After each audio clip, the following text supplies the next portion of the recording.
Hi welcome back to my YouTube channel Poornima's kitchen. ಇವತ್ತಿನ special ಅರಿಶಿಣದೆಲೆಯಲ್ಲಿ ಕಡುಬು ಹೇಗೆ ಒಡಿದಂಗೆ ಮಾಡೋದು, ತುಂಬ ಈಸಿಯಾಗಿ ಟೇಸ್ಟಿಯಾಗಿ. ಇದು ಬೆಳಗಿನ ಬ್ರೇಕ್ಫಾಸ್ಟ್ಗಾಗಲಿ ಈವ್ನಿಂಗ್ ಸ್ನ್ಯಾಕ್ಸ್ಗಾಗಲಿ ಮಾಡ್ಕೋಬೋದು. ತುಂಬ ಟೇಸ್ಟಿಯಾಗಿರುತ್ತೆ. ಹೇಗೆ ಮಾಡೋದು ಬನ್ನಿ ನೋಡೋಣ. ಒಡೆದಿರೋಂಥ ಅಲಸಂದೆ ಬೇಳೆ ಅಥವಾ ತಡ್ನಿ ಬೇಳೆ ತಗೊಂಡಿದ್ದೀನಿ, ನೆನೆ ಹಾಕಿಟ್ಟಿನಿ 1-2 ಅವರ್ಸು. ಮತ್ತು 2 ಈರುಳ್ಳಿ, ಸಬ್ಸಿಗೆ ಸೊಪ್ಪು, ಕೊತ್ತಂಬರಿ ಸೊಪ್ಪು, ಜೀರಿಗೆ, ಹಸಿಮೆಣಸಿನ್ಕಾಯಿ, ಬೆಳ್ಳುಳ್ಳಿ ಮತ್ತು ಶುಂಠಿಯನ್ನು ತಗೋಣ. ನಂತರ ನಾನು ಇದನ್ನು ಗ್ರೈಂಡ್ರಿಗೆ ಹಸಿಮೆಣಸಿನ್ಕಾಯಿ ಮತ್ತು ಶುಂಠಿ, ಬೆಳ್ಳುಳ್ಳಿ, ಸ್ವಲ್ಪ ಜೀರಿಗೆ, 1 ಸ್ಪೂನಷ್ಟು ಜೀರಿಗೆನ ಹಾಕ್ತಾಯಿದ್ದೀನಿ. ಇದನ್ನು ರುಬ್ಬಕ್ಕೆ ಹಾಕ್ತಾಯಿದ್ದೀನಿ. ನಂತರ ನೆನೆಸಿ ಇಟ್ಕೊಂಡು ತೊಳೆದಿರೋ ಅಂಥ ಅಲಸಂದೆ ಬೇಳೆ ಅಥವಾ ತಡ್ನಿ ಬೇಳೆನ ಹಾಕೋಣ ರುಬ್ಬೋದಕ್ಕೆ.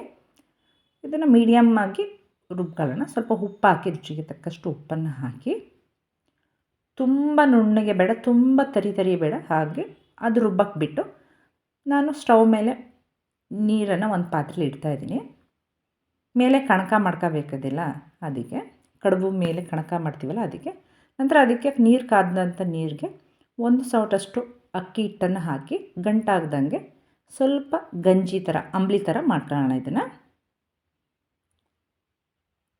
ಇದು ಕುದಿಯೋ ತನಕ ನಾವು ಇಲ್ಲಿ ರುಬ್ಬಿರೋದು ಹಾಕಿದರೆ ಒಂದು ಪಾತ್ರೆಗೆ ಎತ್ಕೊಂಬಿಡೋಣ. ನಾನು ಹೇಳಿದ್ನಲ್ಲ, ಇದು ನಾನು ತಡ್ನಿ ಬೇಳೆಯಲ್ಲಿ ಮಾಡ್ತಾಯಿದ್ದೀನಿ.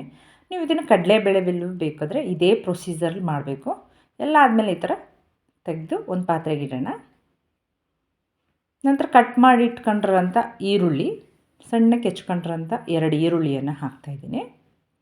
ನೀವು ವಡೆ ಹಿಟ್ಟಿಗೆ ಈರುಳ್ಳಿ ಹೇಗೆ ಕಟ್ ಮಾಡ್ಕೊತೀರ ಆ ಸೈಜ್ಗೆ ಈರುಳ್ಳಿ, ಮತ್ತು ಕೊತ್ತಂಬರಿ ಸೊಪ್ಪು, ಸಬ್ಸಿಗೆ ಸೊಪ್ಪು ಸಣ್ಣಗೆ ಹೆಚ್ಕೊಂಡು ತೊಳೆದಿಟ್ಕೊಂಡಿರೋಂಥ ಸಬ್ಸಿಗೆ ಸೊಪ್ಪು ಮತ್ತು ಕೊತ್ತಂಬರಿ ಸೊಪ್ಪು, ಒಂದು ಅರ್ಧ ಸ್ಪೂನಷ್ಟು ಅರಿಶಿನ ಪುಡಿ ಹಾಕ್ತಾಯಿದ್ದೀನಿ.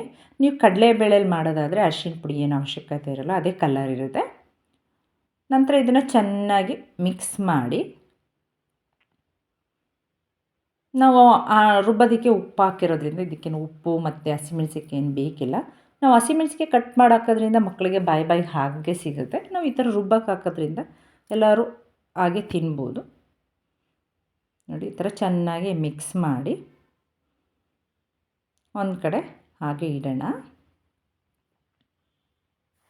ನಂತರ ಅಲ್ಲಿ ಹಿಟ್ಟು ಬೆಂದಿದ್ದರೆ ಇದಕ್ಕೆ ಒಂದು ತಟ್ಟೆ ಮುಚ್ಚಿ ಹಾಗೆ ಇಡೀ ಒಂದು 5-10 ನಿಮಿಷ. ನಾವು ಅಷ್ಟೋ ತನಕ ನಾವು ಕಣಕಕ್ಕೆ ರೆಡಿ ಮಾಡ್ಕೊಳ್ಳೋಣ.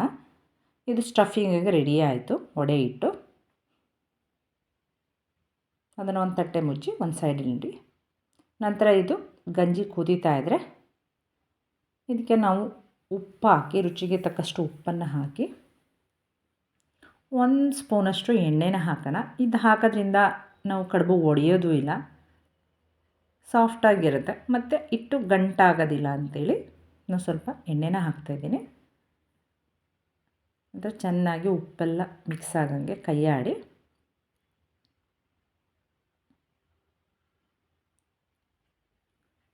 ನಂತರ ಇದಕ್ಕೆ ಅಕ್ಕಿ ಹಿಟ್ಟನ್ನು ಹಾಕಿ, ನಿಮಗೆ ಇದಕ್ಕೆ ಎಷ್ಟು ಅಕ್ಕಿ ಹಿಟ್ಟು ಬೇಕೋ ಅಷ್ಟು ಅಕ್ಕಿ ಹಿಟ್ಟನ್ನು ಹಾಕಿ, ನಾವು ಮುದ್ದೆ ಹೇಗೆ ಬೇಯಿಸ್ಕೊತೀವಿ ಅದೇ ಥರ.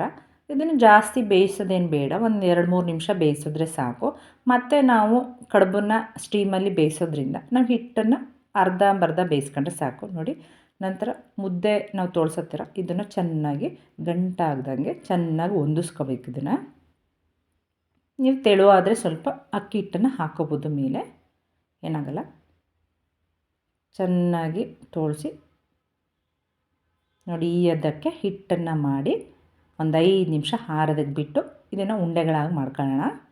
ನಂತರ ಹಪ್ಪಳ ಒತ್ತೋ ಮಿಷಿನ್ ತಗೊಳ್ಳಿ, ಅದಕ್ಕೆ ಈ ಥರ ಉಂಡೆ ಮಾಡ್ಕೊಂಡಿರುತ್ತಾ ಹಿಟ್ಟನ್ನು ಕಣಕನ ಈ ಥರ ಮಾಡ್ಕೊಂಡು ಒತ್ಕೊಳ್ಳಿ.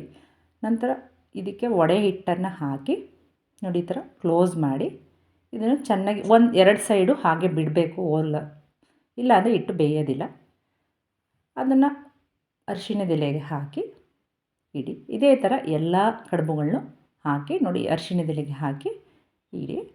ನಂತರ ಒಂದು ಇಡ್ಲಿ ಪಾತ್ರೆಗೆ ನೀರು ಹಾಕಿ ಕಾಯೋದಕ್ಕೆ ಬಿಟ್ಟು, ನಂತರ ಅದಕ್ಕೆ ಬಟ್ಟೆ ಮುಚ್ಚಿ ನೋಡಿ, ಎಲೆನ ಈ ಥರ ಫೋಲ್ಡ್ ಮಾಡಿ ಇದನ್ನು 15-20 ನಿಮಿಷ ಬೇಯಕ್ಕೆ ಬಿಡಿ. 15-20 ನಿಮಿಷ ಆದಮೇಲೆ ನೋಡಿ, ಈ ಥರ ಬೆಂದಿರುತ್ತೆ. ನೋಡಿ, ಬಿಚ್ಚಿ ತೋರಿಸ್ತೀನಿ, ಇದು ಕೈಗೆ ಅಂಟೋದಿಲ್ಲ. ನೋಡಿ, ಈ ಥರ ಕಡುಬು ರೆಡಿ ಆಯಿತು. ನೋಡಿ ಬಿಸಿ ಬಿಸಿಯಾದ ಕಡುಬು ಕಾಯಿ ಚಟ್ನಿ ಜೊತೆಗೆ ಸವಿಯಲು ಸಿದ್ಧ. ನೋಡಿ ಯಾವ ರೀತಿ ಇರುತ್ತೆ ಸ್ಟ್ರೆಚ್ಚರು, ತುಂಬಾ ಟೇಸ್ಟಿಯಾಗಿರುತ್ತೆ. ತೆಂಗಿನಕಾಯಿ ಚಟ್ನಿ ಕಾಯಿ ಕಡುಬು ರೆಡಿ ಆಯಿತು. ಯಾರಿಗೆಲ್ಲ ವಿಡಿಯೋ ಇಷ್ಟ ಲೈಕ್ ಮಾಡಿ, ಶೇರ್ ಮಾಡಿ, ಕಮೆಂಟ್ ಮಾಡಿ.